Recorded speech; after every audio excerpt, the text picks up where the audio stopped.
Esta semana estuve pensando en varias cosas y una de ellas fue ¿qué se puede hacer sin plata en nuestro país?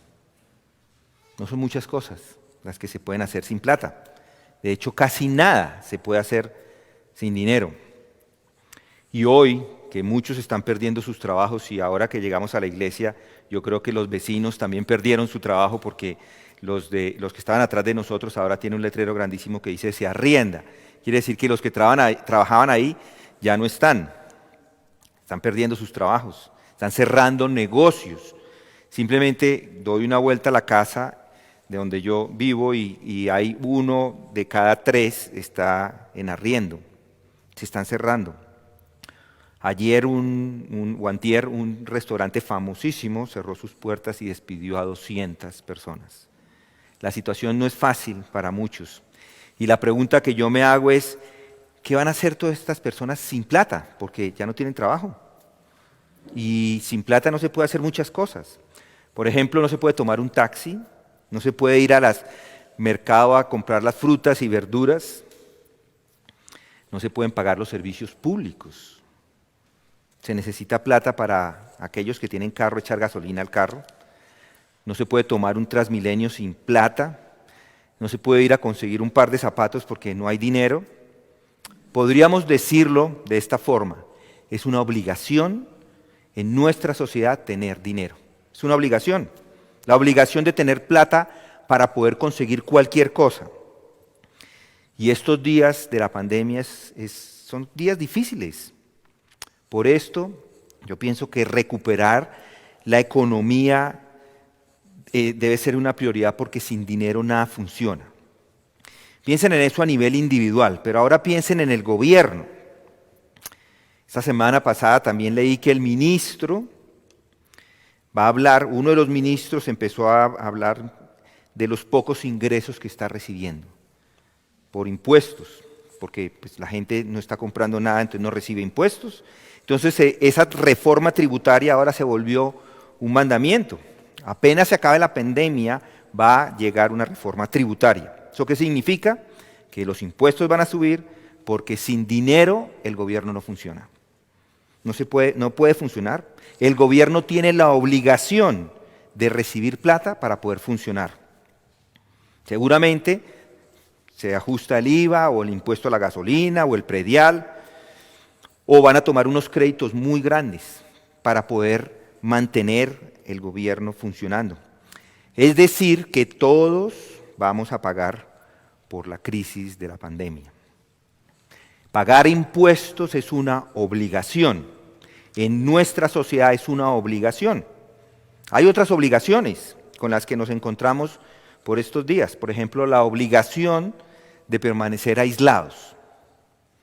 No se puede salir de la casa, no se puede salir a menos que cumpla con las excepciones que permite la ley. De otra forma, lo multan. Un vecino mío salió con su perrito, se le olvidó el tapabocas y ¡pum!, multa, $1.000.000 o un salario mínimo. Es una obligación seguir esas normas que nos han dado para el aislamiento. Hay igualmente obligaciones acerca de cómo movilizarse. Por ejemplo, movilizarse dentro del país o movilizarse en Cundinamarca es imposible si no cumple esas normas que ya están descritas por el gobierno. No se puede ir de vacaciones. Es obligatorio quedarse en casa. O si no, si se va de vacaciones lo paran en los retenes y hasta ahí llega. Si no tiene una justificación, multa y el auto, de una vez el carro, queda guardado. Tenemos ahora obligaciones adicionales, esos protocolos para poder entrar a una tienda. Ustedes seguramente ya los han experimentado. Primero le disparan a uno con un rayito para saber cuánto tiene de temperatura, tiene que limpiarse los pies, limpiarse las manos en algunos casos. Y en el futuro vamos a tener igual obligaciones aquí en nuestra iglesia para seguir esos protocolos para todos aquellos que vengan a nuestra iglesia. Ahora vivimos en estos días y yo creo que no solamente en estos días, Antes teníamos obligaciones, tal vez no las teníamos tan presente, hoy tenemos obligaciones en tiempos de coronavirus, pero si no hay tiempo de coronavirus también hay obligaciones. Pero yo quiero hablarles de una obligación, y esta es una obligación para todos los creyentes. Esta es una obligación que todos los cristianos tienen que cumplir. Y yo diría que esta es de las obligaciones más importantes en la vida de un creyente, y es la obligación de perdonar. El perdón debe ser el común denominador de cada miembro del reino de los cielos. Cada persona que se considere creyente es un perdonador en esencia. Perdonar es la naturaleza de cada creyente. Es como si el perdón corriera por sus venas. En vez de sangre, perdón líquido. Esa es la idea. Es una obligación para cada uno que hace parte del reino. Porque una vez que una persona es salva, debe en ese momento entender que debe perdonar. Una persona que es salva, en ese momento hace parte del reino venidero. Desde ese momento tiene una naturaleza perdonadora. Y es de esto que lo que el texto nos está hablando hoy. El texto que tenemos para hoy nos habla del perdón. De hecho, es una continuación a lo que estudiamos la semana pasada. La semana pasada iniciamos hablando del perdón y hoy vamos a reforzar el concepto del perdón. Y si no estuvo la semana pasada, hoy veremos una ilustración práctica del tema del perdón que vimos la semana pasada. El texto principal del perdón lo encontramos en Mateo 18, 21, 22. Allí encontramos cómo es que se debe perdonar. Jesús, en esos versículos 20 y 21, le da una respuesta a Pedro de cómo perdonar. En el capítulo 21 y 22 es 21 y 22 de capítulo 18 de Mateo. Entonces, simplemente lo va a leer. Se le acercó Pedro y le dijo: Señor, ¿cuántas veces pecará mi hermano contra mí que yo haya de perdonarlo? ¿Hasta 7 veces? Jesús le dijo: no te digo hasta 7 veces, sino hasta 70 veces 7. Jesús le está enseñando aquí a Pedro y a todos los discípulos que están allí. Pedro, los discípulos, el niño, porque si notan, en el 18:1 sabemos que él ha cargado un niño, tiene un niño en su canto, y por supuesto nos enseña a nosotros cómo perdonar. Perdonar como se perdona a un niño. ¿Y cómo se perdona a un niño? Sin límite. Si recuerdan, Jesús al principio del capítulo 18 le dice a los apóstoles acerca de la importancia de los adultos de ser como niños. Él toma un niño, lo pone en su canto y empieza a hablar de toda la importancia de cómo adultos debemos ser como niños. Por supuesto, no en edad. Es imposible que un adulto se convierta en un niño en edad. Eso es imposible. Algunos querrían ser más jóvenes, pero eso es imposible. Pero sí Jesucristo usa esta ilustración para dar una claridad a varios temas. Les dice a estas personas que para que una persona entre en el reino de los cielos, esa persona debe recibir a Cristo como un niño. Como un niño. ¿Por qué como un niño? Porque un niño es alguien que no puede por sí solo hacer nada, a menos un niño, como nos lo refiere el texto, y lo que creemos que es un niño de 4 años.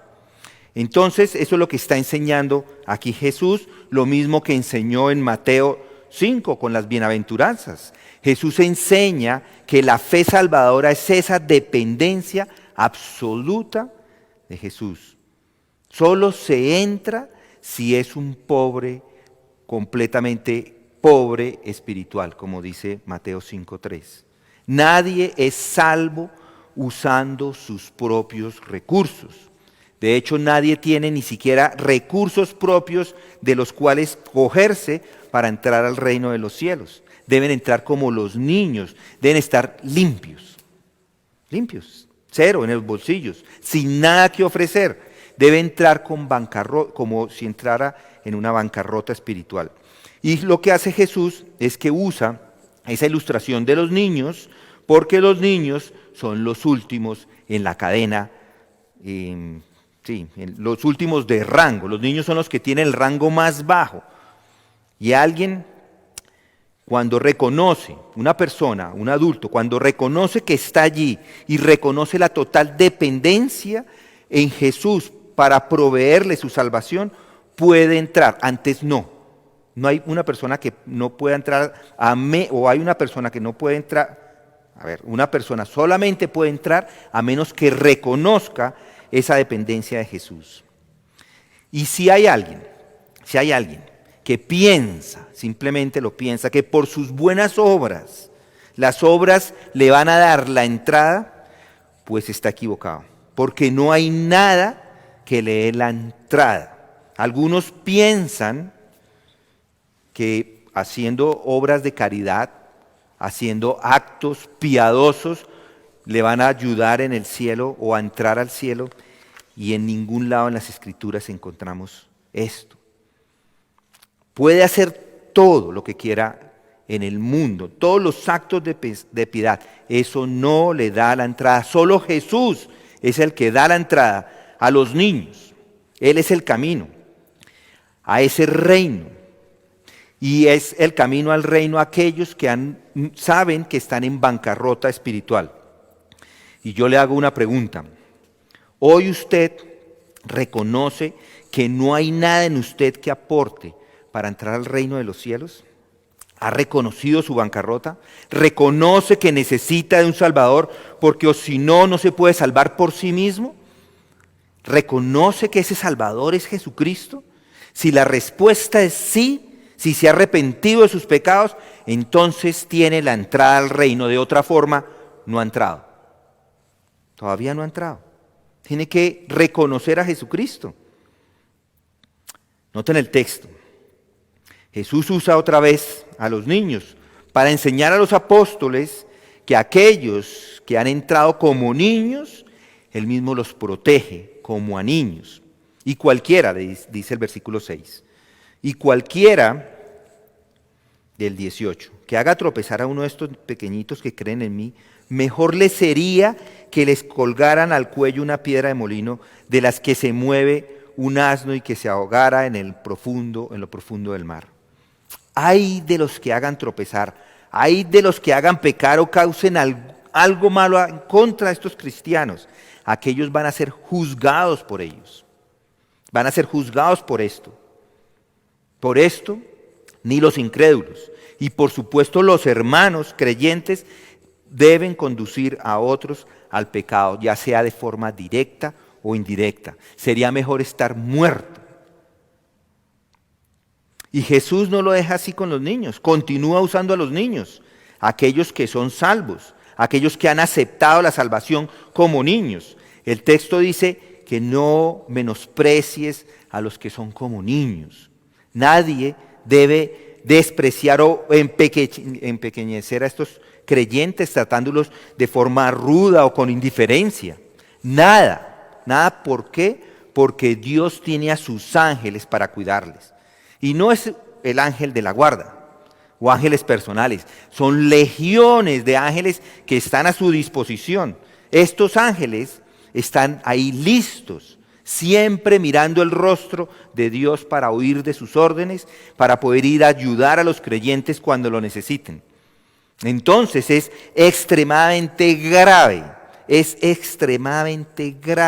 tratar a un hermano creyente con desprecio.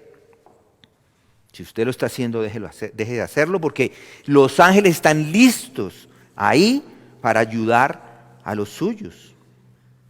Dios y sus ángeles se preocupan especialmente por el bienestar de sus hijos. Jesús también enseña acerca del amor por sus hijos al disciplinarlos. La disciplina es una muestra de amor para sus hijos, porque Dios al que ama, disciplina. La disciplina de la iglesia la encontramos en los versículos 15 en adelante hasta el 21. Y esta disciplina, o hasta el 20, y esta disciplina debe ser leída a la luz de la parábola de la oveja perdida en los versículos anteriores, 12 al 14. ¿Qué os parece? Dice la parábola. Si un hombre tiene 100 ovejas y una de ellas se ha descarriado, ¿no deja las 99 en los montes y va en busca de la descarriada? Versículo 13. Y si sucede que la haya, en verdad os digo que se regocija más por esta que por las 99 que se han descarriado. Así no es la voluntad de vuestro Padre que está en los cielos, que se pierda uno de estos pequeñitos. La meta en este proceso de disciplina es la restauración. La meta en el proceso de disciplina es que no se pierda ninguno de esos pequeñitos. Esa es la voluntad de Dios. Y la disciplina es exitosa si se ha ganado al hermano, si no, no. Ahora Jesús en el capítulo más adelante concluye con el perdón, con esa obligación de perdonar. Y lo describe en los versículos 21 y 22. Y nos da una ilustración del versículo 23 hasta el 35. Esto nos habla del perdón. Y habla del perdón como cuando se perdona a un niño. ¿Y cómo se perdona a un niño? Todas las veces y completamente. Los niños constantemente cometen errores, erran de diferentes formas. ¿Y qué hacen los padres? Les perdonan completamente y les perdonan todas las veces. Y esa es la respuesta que le da Jesucristo a Pedro. ¿Cuándo se perdona? Siempre. 490 veces no son ese número que 70 veces 7 es un número para decir todas las veces, y ya de esto lo revisamos la semana pasada.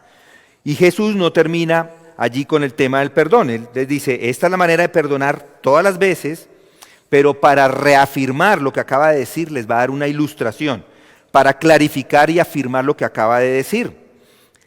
Y esa es la ilustración o la parábola que tenemos en los versículos 23 al 35. Recuerden lo que es una parábola. Una parábola, o esa palabra parábola, es una palabra griega que viene de para y de balo. Para es al lado de y baro es el verbo que es arrojar. Entonces lo que está haciendo es que está cogiendo una historia, compone una historia y la pone al lado de otra cosa con el fin de compararlos y poder mostrar.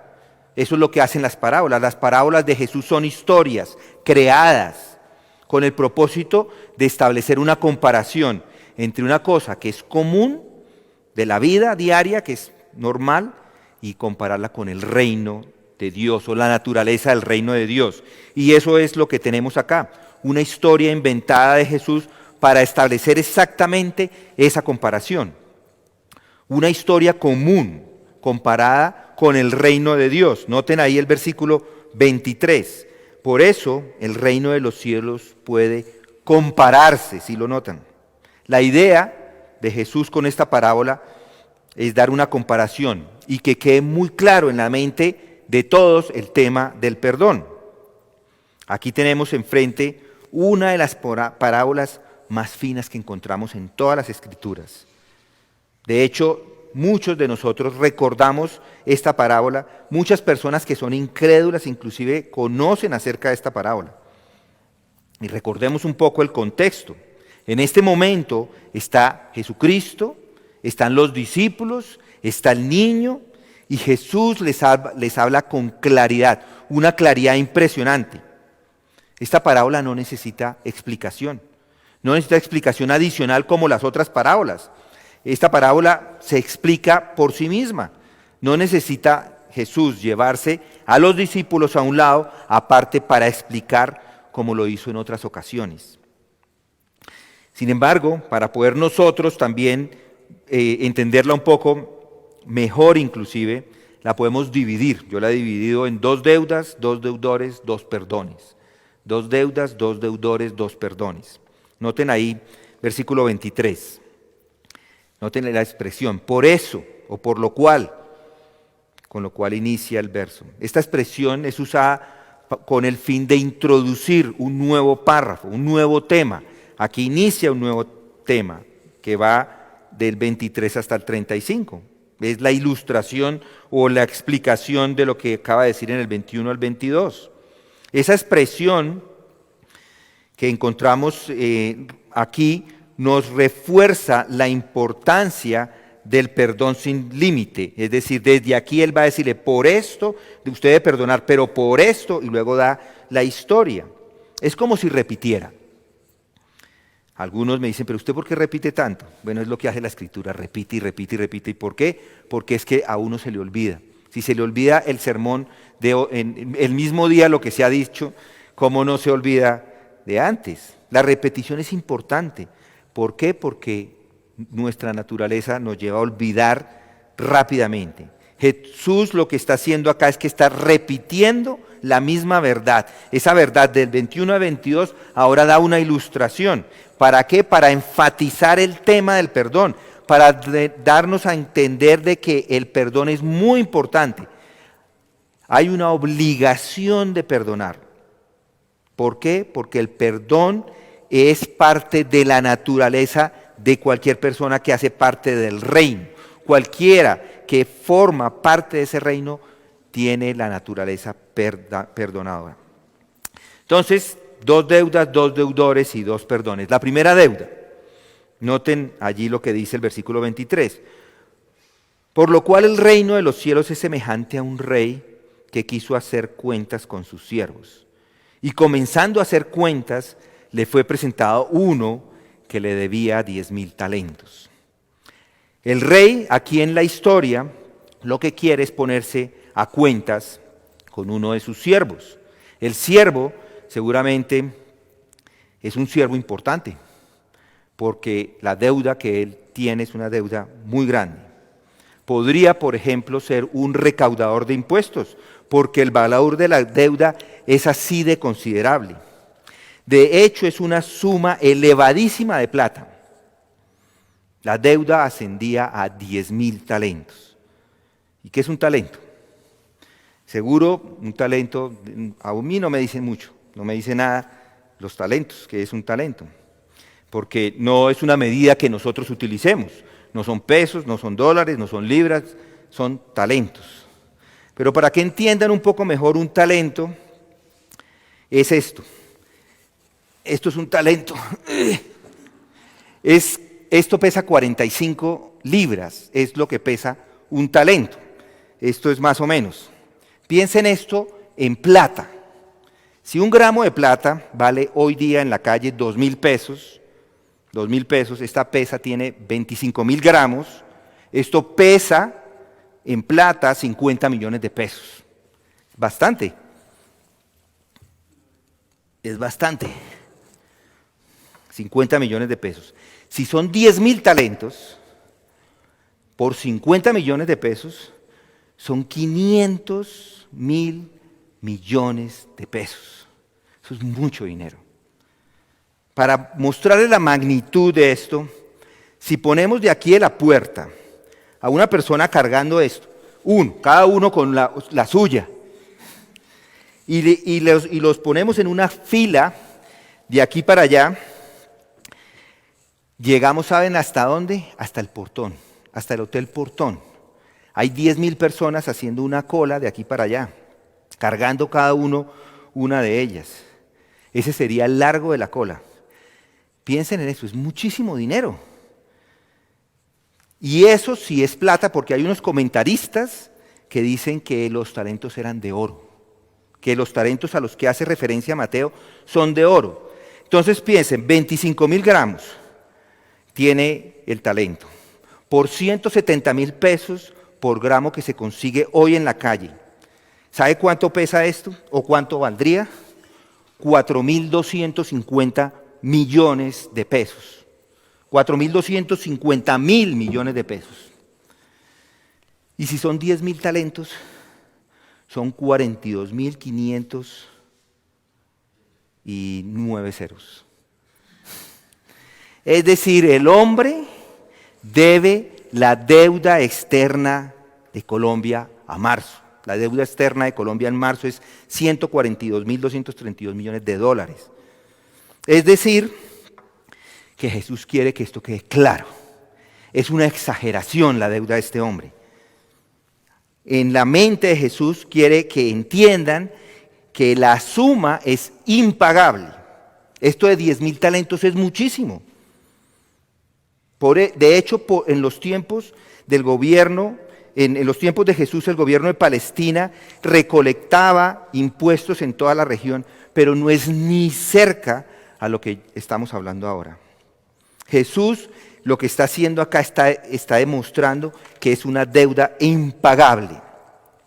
Y si el siervo, por supuesto, digámoslo mejor, lo reconoce, él reconoce que es imposible pagarla. La situación es desesperada. ¿Por qué? Porque la deuda es enorme. Entonces tenemos la primera deuda, una deuda enorme.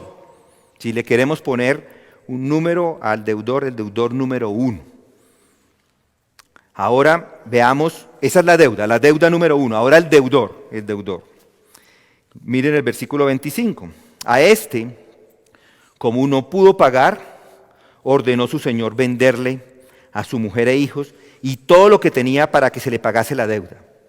Entonces aquel siervo postrado le suplicaba diciendo: Señor, ten paciencia conmigo y yo te lo pagaré todo. El hombre no puede pagar la deuda porque la suma es enorme. En la historia de Jesús, la deuda es tan vasta que al final no importa, es demasiado grande. ¿Por qué? Porque el punto de la historia es que el deudor la debe y no la puede pagar. Tanta era la deuda que el rey ordena vender a su mujer y a sus hijos. Recordemos que los judíos también eran vendidos, a menudo eran entregados a la esclavitud. Levíticos 25, 27, 47, Éxodo 22, Segunda de Reyes 4:1. Bueno, hay muchos textos, Nehemías 5, que hablan de esto. José fue, por ejemplo, vendido como esclavo. La esclavitud no es algo nuevo, es algo que existía desde tiempos atrás. Y el rey ahora involucra a toda la familia para pagar esa deuda. Pero esto no implica que con eso está cubriendo la deuda. Con el producto de la venta de su familia y sus pertenencias no pagan todavía la deuda, simplemente son ingresos que van a las arcas del rey, es simplemente lo que está diciendo el texto. Es una incapacidad total del deudor de cómo pagar esa deuda. El hombre está en bancarrota. Inclusive en esa bancarrota se llevó a toda la familia. Sus familias también estaban ahí, sus hermanos, sus hijos. Pero piensen en esto es similar a usted y a mí. Sus pecados son la deuda y son tan grandes que en número literalmente no tenemos cómo pagarlos. No tenemos cómo pagarlos. Y en la historia vemos que el rey no es un tirano, no está representado como un tirano. Él simplemente actúa de acuerdo a la justicia. De hecho, ha sido hasta indulgente. ¿Por qué? Porque no exige el ponerse a cuentas con estas personas con esta persona desde antes. Podría haber notado lo que estaba pasado y haberle pedido cuentas antes y no lo hizo. Es un rey con mucha gracia y ya lo veremos más adelante.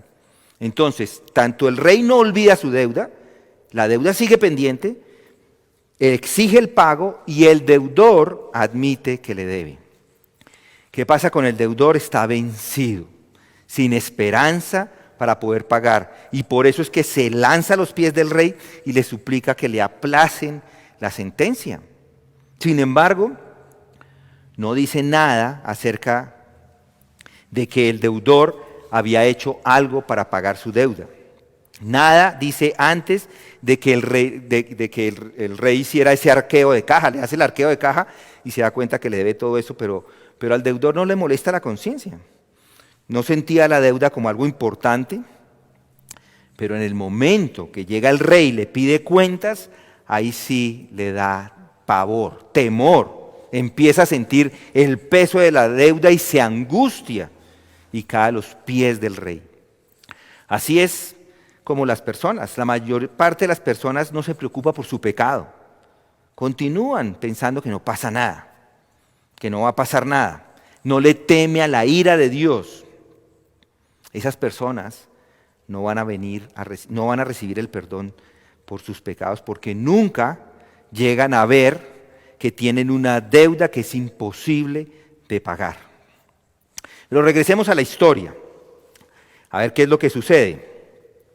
El deudor, con esa enorme deuda, va al rey y se la perdona. Noten el 27. Y el señor de aquel siervo tuvo compasión y lo soltó y le perdonó la deuda. Esa es la respuesta a la petición del siervo.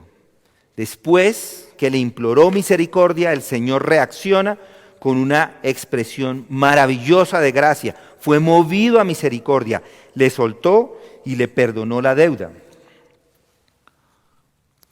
Noten algunas otras cosas.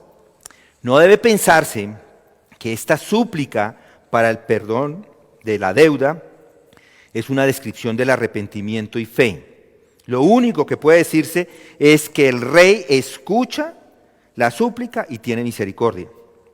Tuvo compasión o tuvo misericordia. Fue movido a la compasión, es lo que significa ahí el texto. Es la misma palabra que se utiliza en Mateo 9:36, cuando Jesucristo ve a las multitudes, ¿qué sucede? Tiene compasión de ellas. Este es un buen rey. Es un rey misericordioso, compasivo, justo y con palabras simples le da el perdón. Ese perdón va mucho más allá de la súplica del siervo. No es que el rey se cansó o está cansado de las súplicas y le perdonó. No. Esta es una expresión profunda de misericordia del rey por esta persona. Esta parábola es para mostrar, por lo tanto, acerca de esa inmerecida gracia absoluta de Dios por su pueblo. Lo perdona, mucho más de lo que uno puede ni siquiera entender o imaginarse, y es lo que sucede en realidad con nosotros como creyentes. Cada uno de nosotros es incapaz de hacerlo por nosotros mismos, necesitamos el perdón de Dios. Tenemos una gran deuda, y aquí encontramos a esta gran deuda igual, un gran deudor que igual somos nosotros, y hay un perdón. Ahora veamos a otro deudor y otra deuda. Pero al salir, aquel siervo encontró a uno de sus consiervos que le debía 100 denarios. 100 denarios era la deuda. 100 denarios son 100 días de trabajo. Son 3 meses más o menos, porque un denario, si un denario es un día de trabajo, son 3 meses, más o menos. Si usted se gana 1,5 millones de pesos al mes, son 5 millones de deuda. Si usted se gana 5 millones de pesos al mes, son 16 millones de deuda. Entonces no es una deuda tan grande. Ahora comparando, esta es la mitad, no encontré una que fuera la mitad. Pero la mitad de esto es el peso de cuánto le debe. Noten la comparación. Son 10,000 de estos y esta es la mitad de esto, no más. El otro deudor no le debe sino la mitad. Esa es la deuda que tiene. Es dinero, es cierto que es dinero, pero no es tan difícil pagarlo. Lo que el consiervo le debía no es tanto. Piensen en esto. El primer hombre se le perdonó una deuda enorme. Se le perdona la deuda y piensen en eso. Él apenas recibe ese perdón, todavía probablemente están las palabras en su oído, todavía las está escuchando cuando es perdonado y el hombre sale de allí. El hombre ha recibido la gracia del rey, inmediatamente sale después de tener esta reunión con el rey y encuentra a un consiervo que le debe y tristemente lo trata sin misericordia. Las palabras en el original muestran que ese cambio se produce de manera instantánea, pero al salir aquel siervo, o saliendo aquel siervo, o tan pronto como sale el siervo, halló a uno de sus consiervos. Tan pronto como hubo salido de la presencia del rey, halló a uno de sus consiervos, pero este hombre cruel, que todavía tenía el zumbido de las ondas en sus oídos de las palabras del rey, no había llegado a su casa, no se ha tomado ni un café, sino a la salida ahí mismo se encuentra con un consiervo y lo trata de una forma horrible, de una manera despiadada. El siervo o el consiervo solo le debía 100 denarios. La deuda del consiervo era pequeñísima en comparación con la deuda que el Señor le había perdonado al siervo. Este siervo en este momento nos muestra su corazón, nos muestra la dureza de su corazón. Y echándole mano, noten el versículo 28, y echándole mano lo ahogaba diciendo, paga, paga lo que debes. La cantidad es tan pequeña en comparación con la enorme deuda del siervo malvado que pedir esos 100 denarios sería absurdo. Entonces, noten el 29, entonces su consiervo, cayendo a sus pies, le suplica diciendo, ten paciencia conmigo y te pagaré. Noten la frase, utiliza inclusive la misma frase del siervo malo. Ten paciencia conmigo y te pagaré, te lo pagaré todo. Y noten la crueldad de este hombre, versículo 30. Sin embargo, él no quiso, sino que fue y le echó en la cárcel hasta que pagara lo que debía. Este hombre rechaza el clamor, el ruego de ese consiervo. Sin embargo, él no quiso, dice el texto. ¿Sí notan lo despiadado de ese hombre?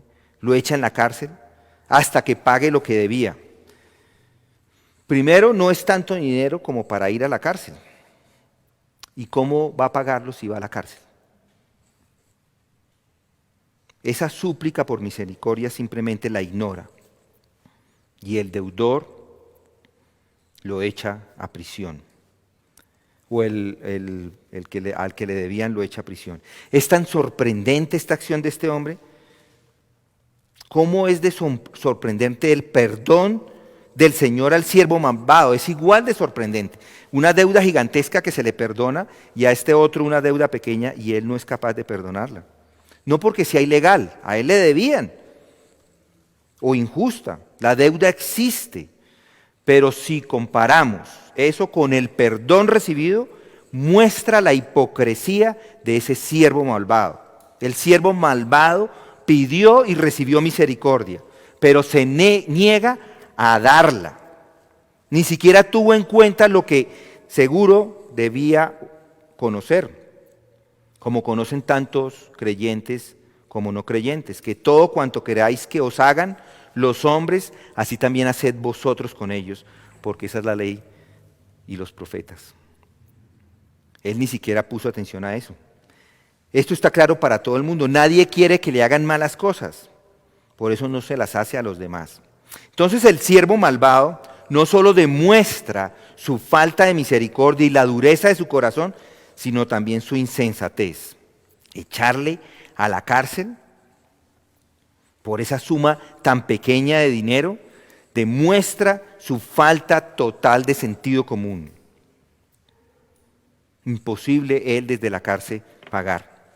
Bueno, hemos visto hasta ahora, ya tenemos los dos deudores, las dos deudas, y noten ahora los dos perdones. Versículo 31. Así que cuando vieron sus consiervos lo que había pasado, se entristecieron mucho, y fueron y contaron a su señor todo lo que había sucedido. Entonces, llamándolo su señor, le dijo, siervo malvado, te perdoné toda aquella deuda porque me suplicaste. ¿No deberías tú también haberte compadecido con tu consiervo, así como yo me compadecí de ti? Y enfurecido su señor lo entregó a los verdugos hasta que pagara todo lo que le debía. Así también mi Padre Celestial hará con vosotros si no perdonáis de corazón cada uno a su hermano. Esta es la última parte de la parábola. Mateo ahora nos narra cómo el deudor que no quiso perdonar se convierte en un deudor no perdonado. El que ya había sido perdonado, se le quita el perdón. Noten los otros consiervos. Al ver cómo el siervo malvado había tratado al hombre por una deuda pequeña, en comparación eran simplemente unos centavos, no es nada. Van al rey y le cuentan lo que pasó. El rey en ese momento reconoce esa tremenda hipocresía de este hombre malvado. Él recibe la bondad, pero no fue bondadoso con el otro. Entonces, llamándolo su señor, le dijo, siervo malvado, te perdoné toda aquella deuda porque me suplicaste. ¿No deberías tú también haberte compadecido de tu consiervo, así como yo me compadecí de ti? Noten varias cosas. El rey llamó al siervo malvado para que se presente a él. También lo llama, mejor dicho, lo hace venir. Este siervo es un siervo maligno, es pecador, es malo, es receloso. Casi que podríamos decir que es diabólico. Y noten también, toda aquella deuda nos muestra que la deuda era muchísima. Piensen ustedes en esta deuda. La deuda que ustedes tenían es una enorme deuda. El Señor Jesucristo ha pagado la totalidad de la deuda. Recuerden que su pueblo son aquellos que el Padre ha perdonado en Cristo. El apóstol Pablo lo expresa de esta forma: siendo justificados gratuitamente por su gracia, por medio de la redención que es en Cristo. Jesucristo pagó toda la deuda a quienes han creído en Él y les ha liberado de la esclavitud del pecado. Pero este hombre no quiso perdonar al otro y ahora es clasificado como un delincuente. Su corazón no ha recibido la gracia de Dios, no está el amor de Dios en él. El amor de Dios no produce ninguna reacción en esta persona. Es evidente que aquel siervo ha rechazado el amor. Las palabras del Señor al siervo malvado son impresionantemente claras. La obligación del siervo malvado era perdonar. Era lo que debería hacer este siervo y no lo hizo. No una vez, todas las veces. ¿Cuántas veces perdonaré a mi hermano que peque contra mí? 70 veces 7. Tan frecuente como Dios le ha perdonado en Cristo. Perdonamos porque hemos sido perdonados. Y lo opuesto también es cierto. Si no perdonamos, eso da evidencia de que no tiene compasión en su corazón. Y esa compasión solo puede estar implantada allí por medio del Espíritu Santo. Los cristianos genuinos manifiestan que poseen la vida de Dios o que hacen parte del reino de Dios cuando tienen ese corazón perdonador, cuando tienen ese corazón de compasión hacia los hermanos. Es su naturaleza, es lo que llevan en su sangre, es la obligación de todo cristiano. Pablo el apóstol dice: nosotros sabemos que hemos pasado de muerte a vida porque amamos a los hermanos. El que no ama permanece en muerte. El perdón es amor. Juan también añade: nosotros amamos porque Él nos amó primero. Si alguno dice yo amo a Dios y aborrece a su hermano, es un mentiroso. Porque el que no ama a su hermano, a quien ha visto, no puede amar a Dios a quien no ha visto. Y este mandamiento tenemos de Él, que el que no ama a Dios, que el que ama a Dios ame también a su hermano. El que ama a Dios ame también a su hermano. Y noten cómo continúa la historia, versículo 34. Entonces su señor enojado lo entregó a los verdugos hasta que pagase todo lo que debía. El veredicto es la ira. El rey declara la ira sobre esta persona. El Señor está dispuesto a perdonar, sí, una deuda al siervo que no podía pagar, pero el rey no perdona el rechazo.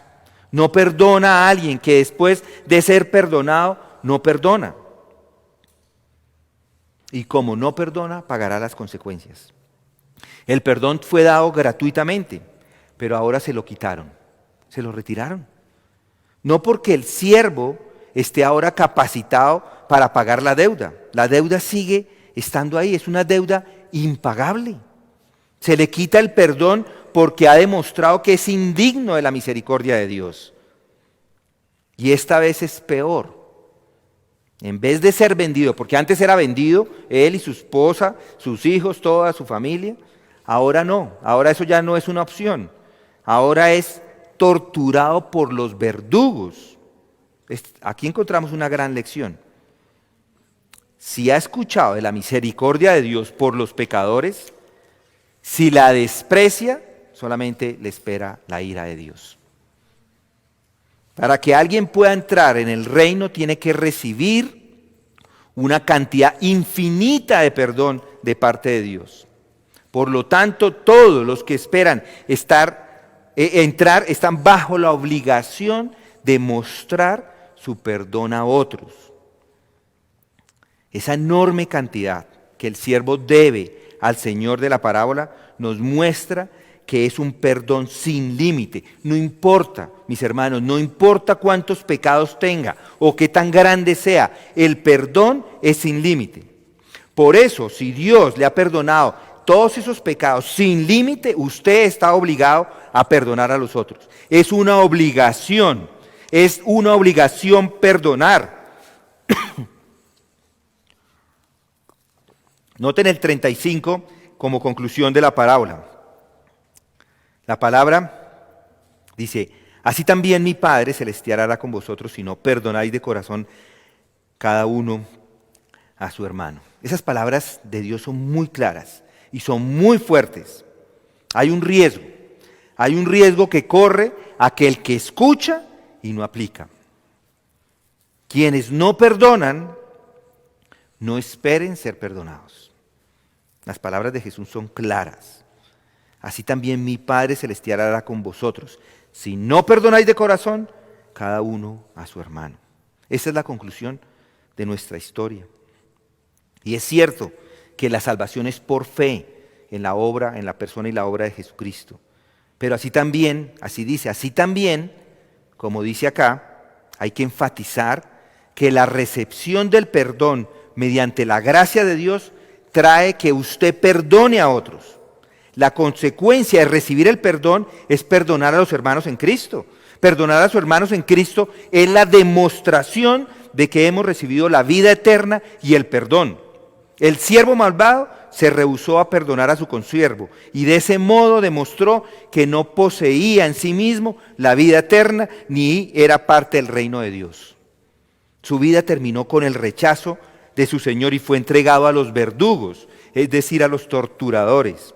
Entregado hasta que pagase todo lo que debía. No solamente fue encarcelado, sino también torturado. Y recuerden, es una deuda impagable. Si está con los torturadores este hombre, es una deuda impagable, nunca la va a pagar. Nunca. Va a estar en tormento toda la vida. No confunda, mi hermano, no confunda con que existe un purgatorio que en algún momento va a salir de allí. Las Escrituras no hablan de esto. Aquellos que ingresan nunca van a salir de allí. Es mejor que crea ahora y no espere a pagar por usted mismo, porque va a pagar por la eternidad y nunca va a alcanzar a pagar esa deuda enorme. Y noten ahí el perdón. Perdonáis de corazón, se hace de todo corazón, el corazón completo, todo el ser, todo lo que brota de la persona es lo que perdona. Entonces, a la pregunta de Pedro, con estas palabras ha sido contestada. No hay límite para el perdón dentro de la familia de Dios. ¿Se perdona cuándo? Siempre. Se debe perdonar sin límite a sus hermanos en Cristo. Esa es la enseñanza que tenemos acá. Y quien no ha perdonado o no perdona, no ha entendido. No ha entendido esto. No ha entendido el Evangelio.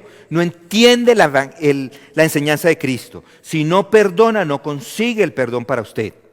Pero si perdona a otros, demuestra que usted ha sido perdonado. Si hay alguien que le ha ofendido, mis hermanos, debe perdonarle.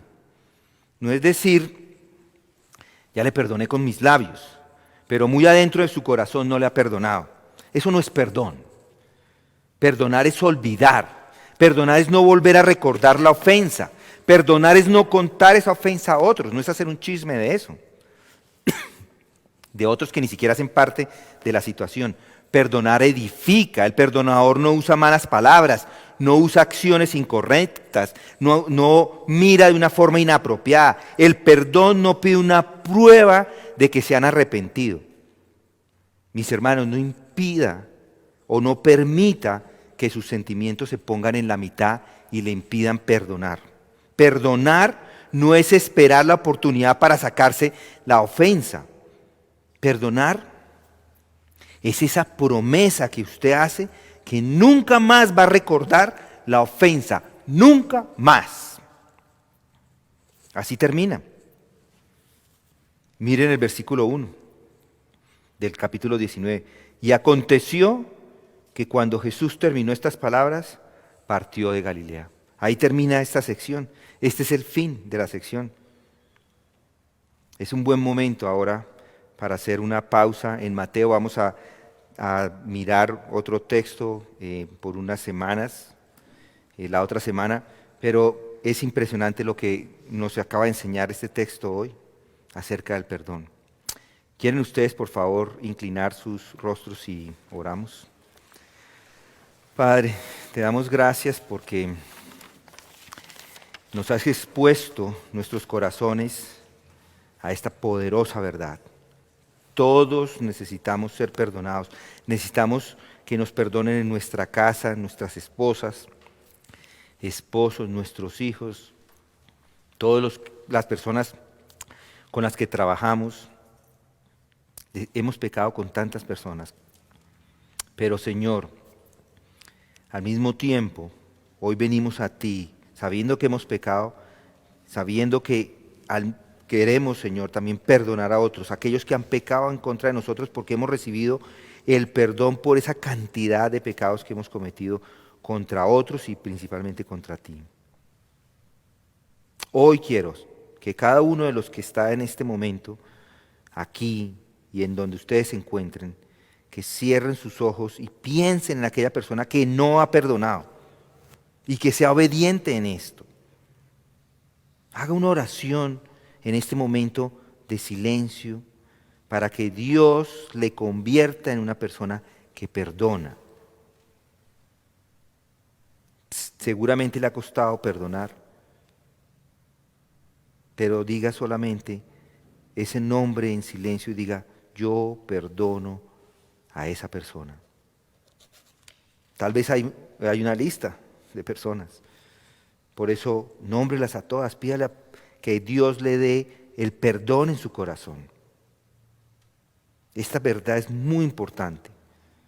No permitas que nuestro corazón se llene de rencor hacia nadie. Ayúdanos y llénanos de tu gracia, de tu misericordia, de tu amor, y que podamos de esta forma, aquellos que nos ofenden, perdonarles no solamente 490 veces, sino 490 veces a la hora, si es necesario. Gracias, Señor, te damos por este día. Gracias te damos por tu palabra. Bendícenos en este día y en el resto de la semana. Y es en el nombre de Cristo que oramos. Amén.